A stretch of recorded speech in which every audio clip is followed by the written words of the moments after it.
मित्र आणि मैत्रिणींनो, माझा आपणास नमस्कार. आजच्या माझ्या जागर सकारात्मक विचारांचा या सदरामध्ये स्वातंत्र्य आणि संकल्पना या विषयावरती विचार मांडण्याचा प्रयत्न करणार आहे. तसं पाहिलं तर स्वातंत्र्य हा शब्द बहुचर्चित आहे. आपल्या देशाला स्वातंत्र्य मिळण्यापूर्वी सुद्धा जेव्हा जेव्हा लोकांची अडचण झाली असेल किंवा जो कोणी अडकून राहिला असेल आणि त्यानं त्याच्यातून सुटण्याचा प्रयत्न केला असेल, तो प्रयत्न म्हणजेच स्वतंत्र होणे. तसं पाहिलं तर आपल्या रोजच्या दैनंदिन व्यवहारामध्ये किंवा आपल्या दैनंदिन चर्चेमध्ये खूप वेळा आपण स्वातंत्र्य या शब्दाविषयी बोलत असतो किंवा तो प्रचलित झालेला आहे. आता खरं तर स्वातंत्र्य ह्या शब्दाचा विचार करत असताना त्याचे खूपसे पोट प्रकार किंवा आपल्याला उपघटक पाहायला मिळतील. आता नक्की स्वातंत्र्याचा अर्थ काय? का 15 ऑगस्ट 1947 या दिवशी भारताला मिळालेले स्वातंत्र्य आणि मग त्याच्यानंतर जेव्हा ब्रिटिश राजवट संपली आणि आपण स्वतंत्र झाल्यानंतर आपल्याला जी आपल्या भारतीय राज्यघटनेनं सप्त स्वातंत्र्य बहाल केली, हे सगळं तर त्याच्यामध्ये असणारच आहे. पण जेव्हा स्वातंत्र्य हा शब्द आपण उच्चारतो तेव्हा त्याचा पहिला घनिष्ठ संबंध हा आपल्या राष्ट्रनिष्ठेशी येतो किंवा राष्ट्राशी येतो. कारण राष्ट्रीय स्वातंत्र्य हा प्रत्येकाच्या जिव्हाळ्याचा आणि प्रत्येकजण त्याच्यामध्ये गुंतलेला असतो. त्याच्यानंतर खूपसे मुद्दे निर्माण होत जातील की ज्याच्यामध्ये व्यक्ती स्वातंत्र्याचा भाग येईल. आता राष्ट्रीय स्वातंत्र्यानंतर जेव्हा आपण व्यक्ती स्वातंत्र्य हे बघण्याचा प्रयत्न करत असतो तेव्हा त्या व्यक्तीला त्याला किती प्रमाणामध्ये स्वातंत्र्य दिलं जातंय, तो राष्ट्रीय स्वातंत्र्याच्या धर्तीवर व्यक्ती स्वातंत्र्याला किती न्याय देऊ शकतोय. एक व्यक्ती म्हणून त्याचं वैयक्तिक मूल्य आहेच आहे, त्याची प्रतिष्ठा आणि त्याचं स्थान हे मुळात मान्य केल्याशिवाय व्यक्ती स्वातंत्र्य ही कल्पना वास्तवामध्ये रुजू शकणार नाही आहे. आता या व्यक्ती स्वातंत्र्यामध्ये पुन्हा स्त्री आणि पुरुष हे स्वतंत्र असणारच आहेत, कारण ती त्यांची स्वतःची ओळख असणार आहे.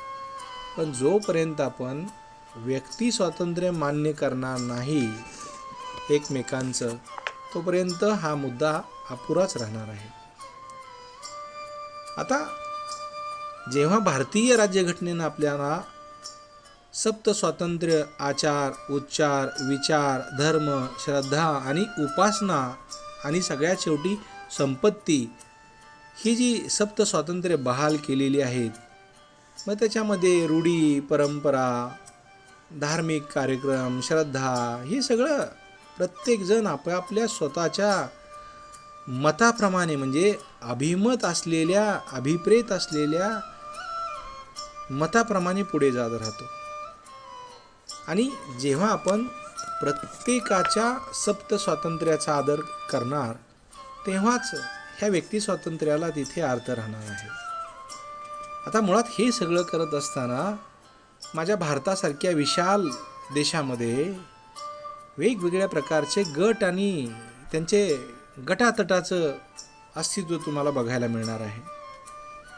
जेव्हा 20व्या शतकाच्या उत्तरार्धामध्ये आणि 21व्या शतकाच्या पूर्वार्धामध्ये हे सगळ्या स्वातंत्र्याच्या गोष्टी घडल्या किंवा 1947 पूर्वीचा काही कालावधी आणि नंतरचा काही कालावधी पाहिला तर अंतर्गत असणारे प्रादेशिक प्रश्न किंवा धार्मिक किंवा धर्म संप्रदायावरून समूहावरून चर्चा ह्या झाल्याच.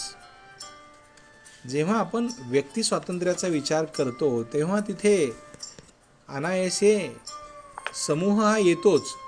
कारण भारतामध्ये वेगवेगळे समूह एकत्रितपणे आलेले आहेत, पण प्रत्येक समूहाला एक वेगळं स्वातंत्र्य असं दिलं जाऊ शकणार नाही, कारण व्यक्ती स्वातंत्र्य बहाल केलेलीच असतात.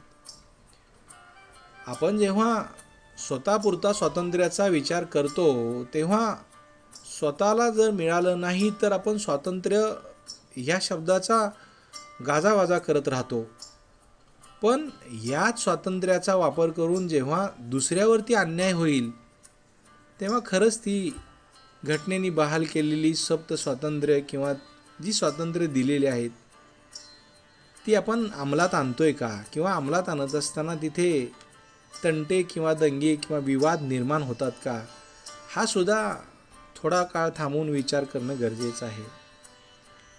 आता मुळामध्ये एखाद्या जहालवादी किंवा एखाद्या मवाळवादी अशा गटामुळे स्वातंत्र्य मिळालं किंवा असं काही केल्यानंतर ते स्वातंत्र्य मिळतं असं काही नसतं. म्हणजे टोकाचा विचार करून याच्या बाबतीत वेगवेगळ्या संकल्पना मांडणं चुकीचं ठरेल.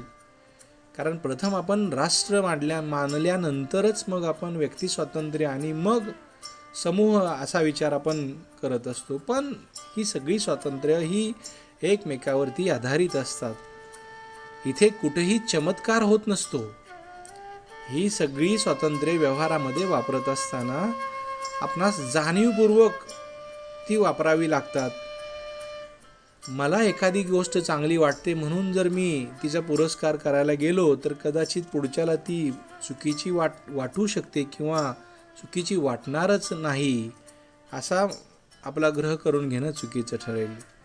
कारण जर आपण समूहाला स्वातंत्र्य द्यायला गेलो तर समूहाचं नेतृत्व करणाराच व्यक्ती कदाचित समूहावरती अन्याय करण्याची शक्यता नाकारता येणार नाही. आपण जेव्हा स्वातंत्र्य ह्या शब्दाचा विचार करतो तेव्हा तिथे मर्यादांच्या चौकटी किंवा एक सीमारेषा ही योगायोगाने येतेच. प्रत्यक्षामध्ये जेव्हा स्वातंत्र्याचा आपण उच्चार करतो किंवा ह्या गोष्टींचा विचार करतो तेव्हा तिथं सगळ्यात शेवटी मर्यादांच्या चौकटी असतात.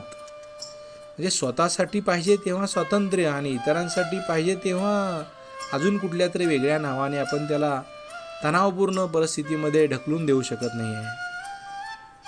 मुळात राष्ट्राशी निगडीत असणारा हा स्वातंत्र्याचा विषय जेव्हा व्यक्तीपर्यंत येऊन पोचतो तेव्हा कायद्याने त्याला नियमनासाठी काही मर्यादा ह्या घातलेल्या असतातच.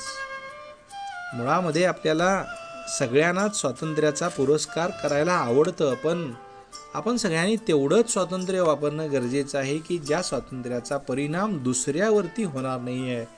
मग ते स्वातंत्र्य व्यवहारातील स्वातंत्र्य ठरेल. कारण चर्चा करणं हा सोपा विषय आहे, पण गुंतागुंतीचे पेच सोडवताना किंवा प्रत्यक्ष अंमलबजावणी करत असताना ते खूप कठीण होऊन जातं. पण आपल्याला पेचातून सुटका ही करावीच लागते. एकीकडे आपल्याला स्वातंत्र्य तर अगदी बिनधास्त हवंच असतं, पण दुसरीकडे आपल्याला मर्यादासुद्धा नको असतात. पण हे असं चालणार नाही आहे. जर तुम्हाला स्वातंत्र्य हवं असेल तर काही प्रमाणातल्या मर्यादा ह्या स्वतःवरती घालणं अत्यंत क्रमप्राप्त ठरणार आहे. आपण फक्त स्वातंत्र्याचा जयघोष करत राहतो, पण मिळालेली स्वातंत्र्य वापरण्यासाठी किंवा मिळालेल्या स्वातंत्र्याचा उपभोग दुसऱ्याला घेऊन देण्यासाठी आपण पुरस्कार करतो का, हा सुद्धा आपल्याकडे शोधाचा विषय आहे. कारण आपल्या राज्यघटनेने सर्वच समुदायांना किंवा सर्वच व्यक्तींना, स्त्री पुरुषांना समान स्वातंत्र्य दिलेले आहेत. पण जर सगळ्यांनीच वापरायचं ठरवलं तर आपण कितपत त्याला न्याय देऊ शकू, हा सुद्धा विचार करण्याचा विषय असणार आहे. आपण आपले विचार खूप वेळा पुस्तकाच्या माध्यमातून मांडत असतो, पण ते पुस्तकामधील विचार इतरांना पटतातच असं नाही. म्हणजे त्याही वेळा आपण मांडलेल्या विचारांवरती इतर लोक सहमत असतील किंवा ज्याने विचार मांडलेत त्याला मुभा दिली जात नाही, म्हणजे त्याच्यावरती सुद्धा कदाचित जुलूम जबरदस्ती होऊ शकते आणि त्याच्या विचारामुळं कदाचित समाजामध्ये सुद्धा तिढी किंवा गुंते निर्माण होऊ शकतात. म्हणजे तिथे जबरदस्ती असता कामा नये किंवा झुंडशाहीचा उपयोग होता कामा नये. कारण स्वातंत्र्य जर पाहिजे असतील तर कदाचित थोडासा कायदा आणि थोडीशी सुव्यवस्था ही प्रत्येकाने स्वतःवरती घालून घेणं गरजेचं आहे. सरकार ही एक संकल्पना आहे. कायदा हा आपल्याला नियंत्रित करणारा एक भाग आहे. पण जेव्हा स्वतःसाठीच स्वतः कायदे करू तेव्हा कदाचित स्वातंत्र्याचा अर्थ आपल्यालाही समजून घेताना सोपं जाईल. म्हणजे दिलेले स्वातंत्र्य प्रत्यक्षात वापर असताना किंवा प्रत्यक्षात त्याचा वापर करत असताना अडथळे काय येतील ह्याचा विचार करून जर आपण वागायचं ठरवलं तर मग आपण आज 15 ऑगस्ट 2020 रोजी आपल्याला मिळालेल्या स्वातंत्र्याचा आणि आपण दुसऱ्यांना देणाऱ्या स्वातंत्र्याचा आदर करायला लागू किंवा आदर करतोय असं निश्चित होईल. मित्रहो, मला असं वाटतं की स्वातंत्र्य ही एक सर्वोच्च संकल्पना आहे की ज्याचा वापर प्रत्येकजण आपल्या व्याख्येप्रमाणे करत चाललेला आहे. काही हरकत नाही आहे, पण आपल्या स्वातंत्र्याचा दुसऱ्याला त्रास होणार नाही, कमीत कमी याचा विचार जर केला तर कदाचित आपल्याबरोबर इतरांचंही स्वातंत्र्य अबाधित ठेवण्यासाठी आपण उपयोगी पडलो असं निश्चित आपल्याला म्हणता येईल. धन्यवाद.